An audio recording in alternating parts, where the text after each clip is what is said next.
Bom dia, meninas! Tudo bem com vocês? Eu espero que sim.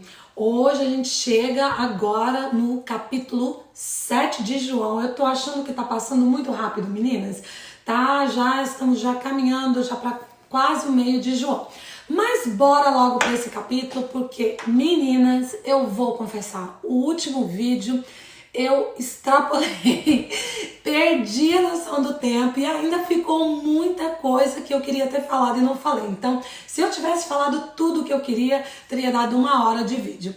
E hoje eu quero fazer um videozinho mais curto para não ficar tão pesado. Então, vão se acostumando, um dia um vídeo longo, no outro dia eu diminuo um pouquinho, mas é porque tinha muita coisa pra gente falar e muitos versículos, e eu não queria também só ficar correndo. Mas hoje meu tempo tá mais tranquilo, o capítulo não é tão grande, mas ainda assim tem muita coisa boa aqui no capítulo 7 de João. Bora pro capítulo pra gente começar com chave de ouro. A gente vê aqui no comecinho, né, que Jesus tá ali na Galileia e ele fica na Galileia. Ele não queria ir pra Judeia porque ele já sabia que tinham pessoas procurando para matá-lo. Aí, eu acho que a pergunta que não quer calar, né? Muita gente deve se perguntar, mas peraí, Jesus não era Jesus? Por que que ele muda o caminho dele, muda a rota dele? Ele estava com medo de ser morto? Como assim? Ué, ele não sabia de todas as coisas? Meninas, calma.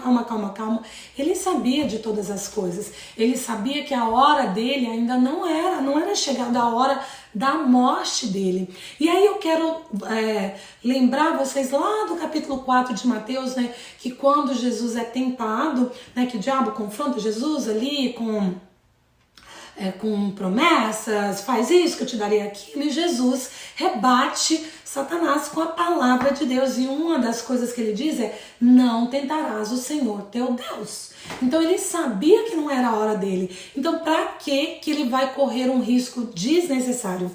Eu acho que aqui Jesus estava sendo nada menos do que prudente. Simples assim. É a mesma coisa que nós podemos entrar num carro, a gente sabe que a gente tem o nosso limite de velocidade e você sabe que se você começar a dirigir a 200 por hora, não é que você não pode, pela lei você não pode, mas quem é que vai te impedir se você entrar no seu carro e falar, eu vou a 200 por hora?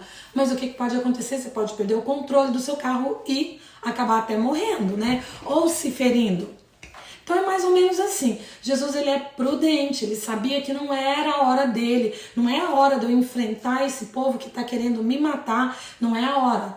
Vou ficar aqui na Galileia mesmo, porque a Judéia está perigoso para mim, então eu sei que eu não posso passar por lá agora. Nos fala mais sobre a prudência e nos leva a pensar que nós também devemos agir como ele, sermos prudentes, tá bom?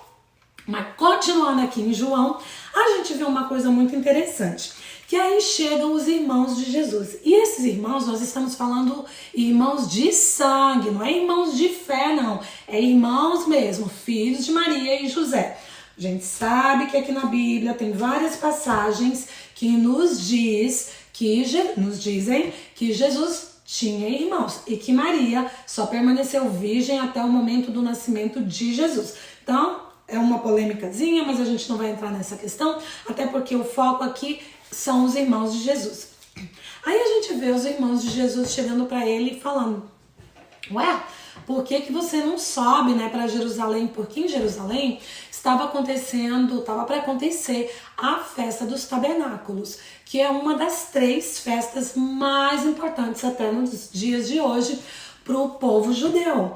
É uma festa que celebra o tempo em que o povo estava no deserto, né, que viviam em tendas, mas essa é uma história para outro dia, porque senão alarga o vídeo e hoje eu não quero me alongar.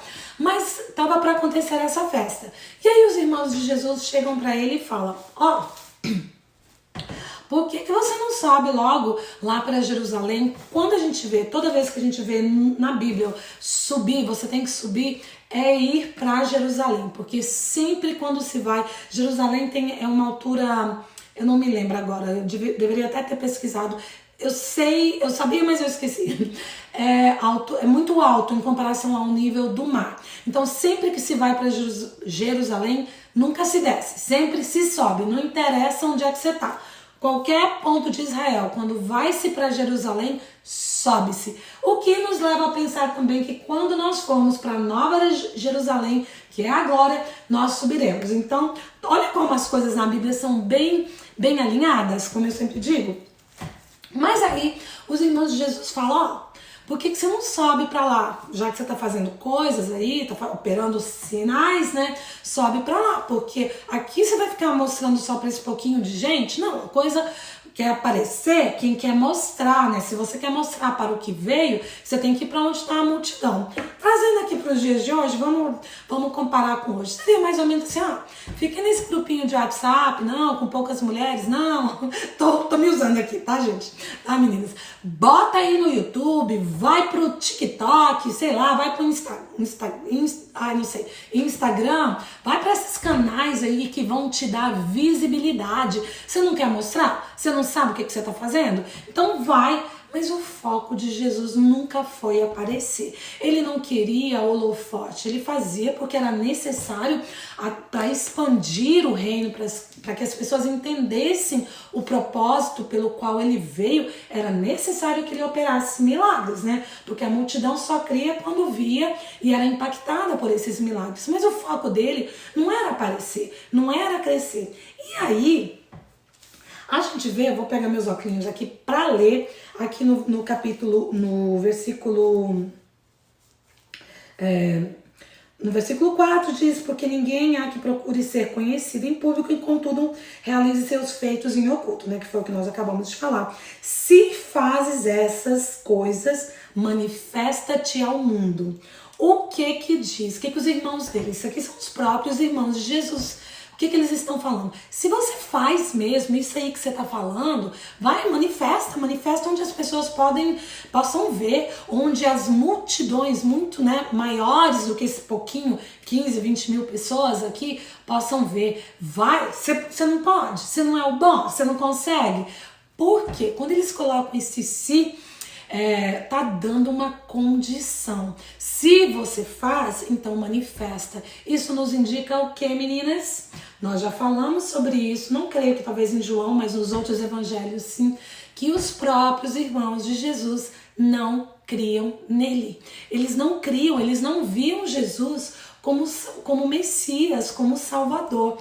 Porque para eles, Jesus era só o irmão. Talvez até pentelho, que vivia falando eu faço isso, eu faço aquilo, mas eles não viam Jesus como Messias. E a gente já viu ao decorrer, né, dos evangelhos que nós estudamos, o povo ali de Nazaré, que foi onde Jesus cresceu, também falava. A gente viu até no capítulo anterior, peraí, mas esse aqui não é o filho de Maria, vocês leram, eu não falei sobre isso. Isso aqui não é lá de Nazaré, não é lá da região da Galileia, não é o filho da Maria e do Zé, e agora tá querendo posar aí de Messias. Os próprios irmãos de sangue de Jesus pensavam assim, eles não criam em Jesus como Messias. E o que nós podemos aprender aqui para os dias de hoje? Que muitas vezes, nem na nossa família a gente tem apoio nos nossos projetos, nos nossos sonhos, naquilo que nós queremos fazer, né? Às vezes a nossa família não acredita na gente. As pessoas mais próximas, né, que são as famílias, os amigos mais íntimos, às vezes são os primeiros a não nos apoiar, a não nos dar crédito, mas também nos ensina que Jesus não se deixou abater por isso. Jesus não parou de curar, Jesus não parou de pregar, Jesus não parou de demonstrar o seu amor, Jesus não parou o projeto divino pelo qual, né, o propósito pelo qual ele veio. Ele não parou pela falta de apoio, pela incredulidade dos seus próprios irmãos de sangue. Pelo contrário, ele continuou. E depois da sua morte, os seus irmãos vão se converter e vão conhecer a Jesus de uma forma como eles não tinham visto durante todos, né, a existência de Jesus como homem, como carne. Eles não puderam enxergar Jesus como Messias, mas após a morte e ressurreição, eles vão se converter, vão mudar, né? As escamas dos olhos deles caem e um dos irmãos de Jesus é Tiago, não Tiago, irmão de João, o outro Tiago, Tiago, irmão de Jesus. E Tiago, ele é fundamental, acho que eu já falei sobre isso, sobre a edificação do cristianismo nos primeiros anos. Tem uma carta, que é a carta de Tiago, o livro de Tiago, e também de Judas, que é irmão de Jesus. Então a gente vê mais à frente aqui na Bíblia 2 cartas escritas pelos irmãos de Jesus. Então Jesus não deixou se abater pela incredulidade dos irmãos, continuou o ministério dele, continuou cumprindo o propósito pelo qual ele veio e eventualmente, pelo fato dele ter continuado, ele morre, ressuscita, isso impactua os irmãos dele de forma tão grande que acabam até escrevendo livros e são peças fundamentais na expansão do cristianismo. Então, trazendo para os nossos dias, se a gente não tem apoio, às vezes, na nossa família, nos nossos projetos, não vamos desistir. Vamos continuar, porque eventualmente isso aqui, talvez seja até um estímulo para a gente ir mais além. Bora pro capítulo, bora continuar. Aí Jesus fala, eu não vou para Jerusalém não, vocês querem ir, vão vocês, vão sozinhos. Os irmãos de Jesus vão para Jerusalém.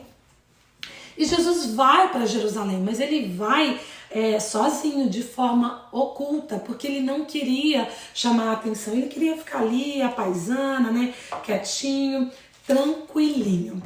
Aí tá lá mais ou menos no meio da festa dos tabernáculos, Jesus vai pro templo e ele começa a ensinar. Aí ali no templo, os judeus, né, os mestres da lei, eles ficam maravilhados. Como assim? Da onde, né, que surge essa pessoa aí que conhece tanto? E ele não é da letra. Como que ele fala com tanta propriedade se ele não é letrado? E se não é letrado, não é da letra, não está dizendo que Jesus era analfabeto. Não é nada disso. O que está dizendo é que Jesus não frequentou a escola rabínica, Jesus não foi preparado para ser rabino, não frequentou uma escola específica para rabino, ele frequentou a escola como uma escola normal. Vamos colocar para os dias de hoje? Ele não frequentou teologia, não fez um curso, não fez um intensivão, não fez faculdade, não fez nada. Ele simplesmente era uma pessoa dotada de uma sabedoria tão grande, e essa sabedoria vinha direto do Pai, porque ele vai falar, eles ficam ali se questionando de onde vem tanto conhecimento, se ele não frequentou nenhuma escola teológica, né? Mas aí Jesus fala para ele, olha, porque o meu conhecimento não vem de vocês, mas vem do meu Pai. Mas aí eu acho que tem uma outra perguntinha aqui que não quer calar, porque eu já tô me adiantando para as perguntas aqui que vem no particular. Como assim? Então, porque Jesus era Deus. Sim, João tenta mostrar a divindade de Jesus, como ele veio ele era o próprio Deus encarnado. Mas a gente vai ver, acho que é Filipenses... Meninas, quando eu começo a falar, eu esqueço os versículos. Eu não lembro, Filipenses 2, alguma coisa. Me perdoe. Filipenses 6, 7. Não, 2, 6, 7. 2, 6 e 7. Na carta aos Filipenses, Paulo fala que Jesus, ele era o próprio Deus, mas ele esvaziou-se de si mesmo, deixou toda a sua glória para trás e se fez homem normal, como eu e como você, carne e sangue. Toda a glória dele ficou para trás. Então esse conhecimento que Jesus está mostrando aqui não é porque ele era Deus, não. Simplesmente veio do relacionamento que ele tinha com o Espírito Santo. Quem estava revelando a Jesus todo esse conhecimento, toda essa eloquência que ele tinha na palavra, era pelo relacionamento dele de homem com o Espírito Santo. Não era porque ele era divino e porque ele era Deus, e sim homem com o Espírito Santo. Até neste momento o Espírito Santo não havia sido derramado na terra. A gente só vai ver isso lá em Atos 2, depois da morte de Jesus, da ressurreição e ascendência aos céus, aí que vem o Espírito Santo. Jesus ainda vai falar sobre isso aqui em João, sobre a vinda do Espírito Santo. Mas Jesus, quando ele entra nas águas. Lembra que o Espírito Santo, a gente falou sobre isso em um dos vídeos anteriores, o Espírito Santo vem sobre ele, pousa sobre ele, ali dá-se início a um relacionamento com o Espírito Santo. E aí, não é, Jesus já tinha um relacionamento com o Espírito Santo, mas ali ele é batizado nas águas, ele recebe a presença do Espírito Santo e ele eu vou falar a palavra possuído, porque eu não consigo pensar numa outra palavra agora, mas ele é tomado, acho que fica melhor assim, tomado pelo Espírito Santo. E esse relacionamento que ele tinha com o Espírito Santo é que lhe capacitava, que lhe dava conhecimento, sabedoria, para entender todas as nuances da lei, né? Da lei que tanto os fariseus ficavam só na lei, mas não entendiam o coração do Pai, porque eles não tinham esse relacionamento com o Espírito Santo. Mas bora pro capítulo que já tá ficando muito grande. Então, aí um pouquinho mais na frente, a gente vai ver que os guardas procuram Jesus para prender, porque já estavam ali, né? Peraí, esse moço tá fora da casinha, tá fazendo coisa. Algumas pessoas ali ficavam admiradas, outras nem tanto. Uns achavam que ele era de Deus, outros achavam que ele era falso, né? O falso profeta. E os guardas vão ali interpelar Jesus, começam a conversar com Jesus. E aí chega um momento que Jesus... Olha aqui, botando os óculos, Jesus está ali conversando e fala que aqui no versículo 37 diz que no último dia da festa dos tabernáculos, o grande dia da festa, levantou-se Jesus e exclamou. Gente, ele tá no meio do povo ali, ó, cheio de gente, ele fala, se alguém tem sede, venha a mim e beba. Quem crê em mim, como diz as escrituras, do seu interior fluirão rios de águas vivas. Olha só, Jesus fazendo referência ao que tinha acontecido com ele ali em João 4, com a mulher samaritana, que nós falamos, né, sobre jorrar águas vivas do seu interior. Jesus se levanta e fala, se você tem sede, sou eu que posso saciar a sua sede. Ninguém mais. Se você tem sede, beba de mim, que do seu interior, assim como diz as escrituras, fluirão rios de águas vivas. E aí, os fariseus, os mestres da lei ficam todos muito loucos, né? Como assim? Mas do que Jesus está falando? Ele está falando do Espírito Santo que ainda nem havia chegado. Se você beber de mim, se você me aceitar, se você beber do que eu tenho para te oferecer, que é o meu Espírito Santo, vai jorrar águas vivas do seu interior. E meninas, isso é até hoje. Se nós bebermos dessa fonte chamada Espírito Santo, do nosso interior jorram rios de águas vivas. Aí voltando, né, os guardas voltam ali sem Jesus, eles ficaram todo mundo enlouquecido com Jesus. Chega ali diante dos mestres da lei, e os mestres da lei já ficam assim, como assim vocês não trouxeram ele? Será que alguns de vocês se converteram a esse doido? Acabou sendo convencido pelas coisas que ele está falando? Alguns dentre os fariseus, como assim? Aí eles começam já a reclamar e já falar que quer realmente acabar com Jesus e tal, e vem uma longa conversa. Isso está acontecendo no Sinédrio. E aí uma pessoa chamada Nicodemos se levanta e diz bem assim, ó, Nicodemos, um deles que antes fora ter com Jesus, perguntou-lhes, acaso a nossa lei julga um homem sem primeiro ouvi-lo e saber o que ele fez?